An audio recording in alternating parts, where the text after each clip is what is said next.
It's time for our pup date with our southeastern guide dog, Wrigley. Wrigley just got back from 2 weeks at puppy camp. And here to tell us why camp is so important for guide dog puppies, Director of Puppy Raising, Leslie Shepard. Welcome, Leslie. We're so happy to have you, and we're happy to have Wrigley back from camp. So what do puppies do at puppy camp? Well, puppy camp is where they go to another raiser's home, and it's all about learning how we learn whether they're adaptable or not. Can they adapt to a new environment? Can they adapt to a new handler and new routines?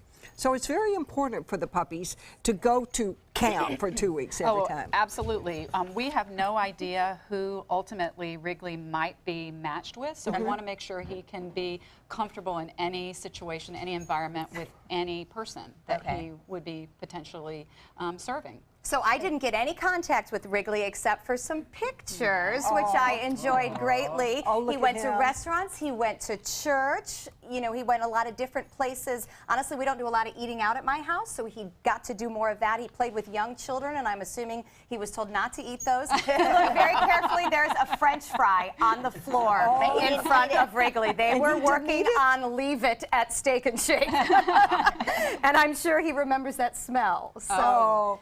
He was pretty glad to get home, I understand. You got some pictures of that? And, well, I wanted to talk a little bit about this picture. So, Leslie, you can talk about the importance of this, but there was a family member in the wheelchair at a family where Wrigley was. What does this show us about Wrigley as his potential future, that he seemed to be quite attached there? Well, it's really important that he had no problem with something that's really unusual.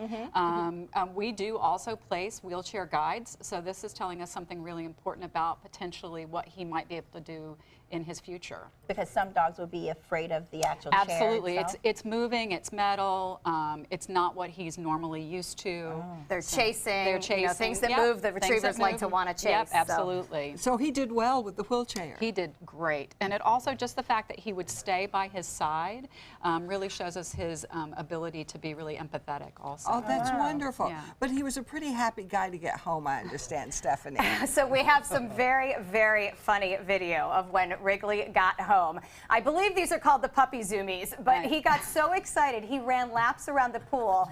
Big brother Griffin stared at him like, what is wrong with the dog? But that was literally his introduction to coming home, as he just ran and ran and ran. Oh, look at that. You know, I'm sure they wonder, I mean, Leslie, on a mental level, do they wonder, you know, if they would ever come home? I mean, that's kind of like, I wonder if he had, I worried that he had a couple weeks, mama's attachment, of like, what has happened to me? Do I have new home? Well, dogs don't really have the same concept of time that we do, but yeah, he was absolutely understanding that you weren't there and that he was in a new situation and he was being handled by someone different and being asked to do things in a different way. So, yeah, he's excited to come home, just like kids are excited to come home from camp. And there's our Marlo, who came to visit Stephanie for 2 weeks. This was his camp, his puppy camp. So we got to Camp Marlo, and Marlo got to hang out with everybody in the office. Cliff Roll's taking a couple really great pictures here.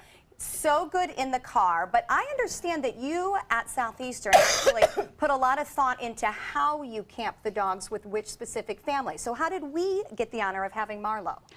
Well, Marlo is in a home where there aren't kids there. There are grandchildren from time to time, but not every day. Very routine, goes to work with his raiser in a very specific place every day. So placing him with you meant coming to a TV studio, you know, lots of kids in the household, lots of activities on the go. So that was really important for Marlo to experience that with you. And we think Marlo had a ball, because literally for about the first 4 days, he couldn't sit down because he knew that things were constantly happening and he didn't want to miss anything. So it's very fun to watch the dogs evolve over those couple weeks, because we really watched Marlo, and I'm sure the girls in the office will agree too, kind of grow up. You know, he learned that you don't have to be excited every single minute of the day.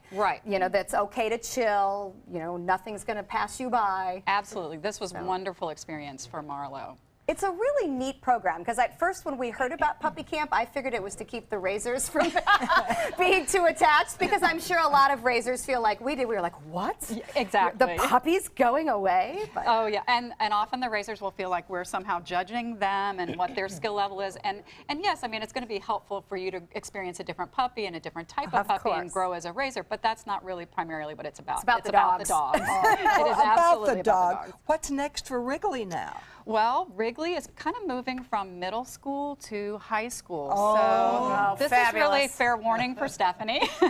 Yet another teenager in my house. Absolutely. Yeah, he's going to have some hormonal things happening, so he's going to be experiencing that where he wants to separate from her. He wants to chase the girls? He wants to chase the girls and anybody else. Anybody that's moving. Oh, this is great. Wrigley, we're with you, boy. We've got your back over here. Thank you so much. This is so exciting to see him grow up. We're looking forward to his teenage years. I don't know about Stephanie. Well, like grandparents. That's right. They think everything's funny.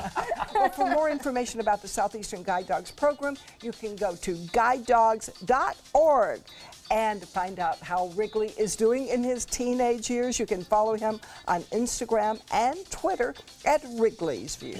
Next, it's Money Matters. Even dogs can't escape that.